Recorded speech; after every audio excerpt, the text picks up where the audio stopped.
Here are foods you should not eat as a singer. I mean, when I was in the choir, they used to tell me that there are certain foods I should not eat. There are certain foods I should eat. Yeah, I do take it for granted back then, but my experience over the years, I realized that they weren't lying. That there are certain things you as a choir are not supposed to eat. And today, we're going to look at that categorically because I would like to hear your voice sounding very, very clean and clear. If your voice is not clean and clear, even you cannot be proud of it. Even you will not be comfortable with your voice. I mean, have you ever sang a song and recorded yourself on the phone and play back? I don't mean like you're in the choir and they're recording all of you together. No, I don't mean that. I mean like on your own, you take your phone and record yourself sing.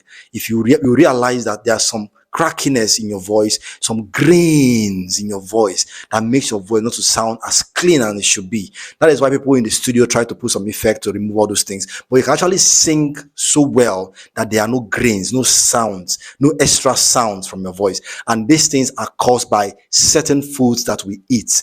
Not just the foods alone, but also lack of practice. I'm going to talk about the foods you should avoid as a singer who wants to sing beautifully. One of them is fatty foods.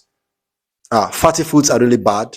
Most of those fries you love so much, fry this, fry that, fry this, and fry that. Now, these foods are greasy, and because they are greasy, they don't leave your throat region on time. So before, imagine putting water on oil. What happens? The oil congeals. It turns to, looks like wax.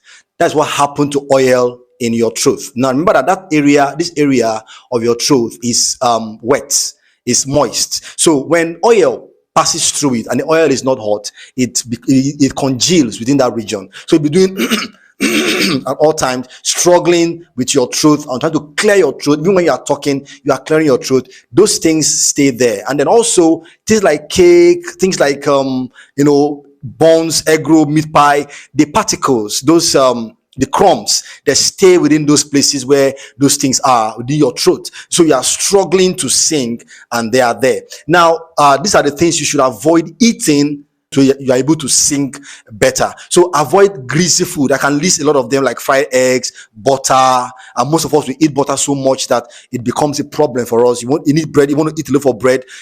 Every slice of bread must have a thick level of butter. That's not good for a singer because it's going to kill your voice. It's going to make you not to sing well.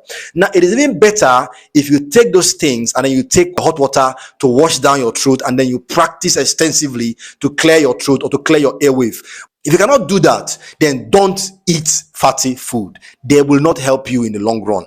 Most singers, they even do that a minute or 5 minutes before going on stage to sing. I mean, do you expect a miracle? How would you sing well when you just finish eating something like cake that has a lot of crumbs and then you climb on stage the next minute? You're going to cough. You're going to start struggling. You're going to start looking for how to, clear your throat and sound. You can't even hit certain notes because those things won't let you.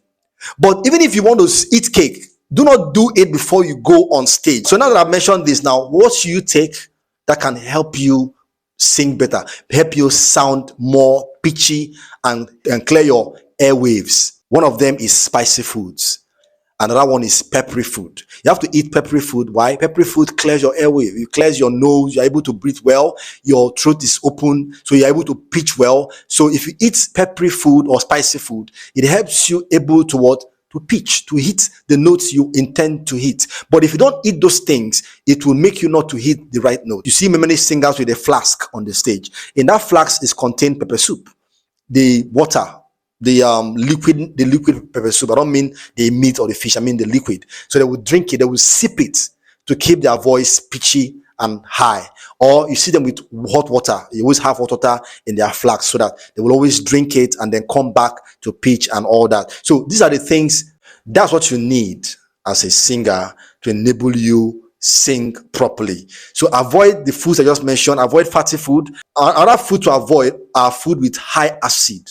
So try to avoid food with high acid, foods that create so much gas in your system, like all these Coca-Cola, Pepsi. You don't take some kind of drinks before going on stage because you could belch while you are singing. They could create some air in your system for you to be looking for how to sing, to balance your voice. You are struggling with breathing and singing at the same time. I know that breath control is an important aspect of singing. If you have If you don't have breath control, you cannot sing well. You sing a little and you're already looking for air because you took a drink that created so much gas in your system. And until you belch, you cannot sing comfortably. Don't overload yourself before going on stage. It is better that you don't even eat before going on stage because you're more active, more agile. You can jump and scream. But many of us still make the mistake of eating too much before going on stage, and you get there and start wondering, why is it that I can't even take high pitch? Well, the food is drawing you down, and that's the reason why I cannot take high pitch. So try next time you go on stage, make sure before you go on stage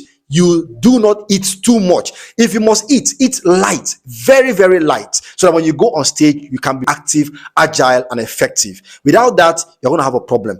Please share this content so that other singers out there will learn these things, because the truth is, it's very important for them to learn these skills and use it to better their ministries and their churches. God bless you. See you next time.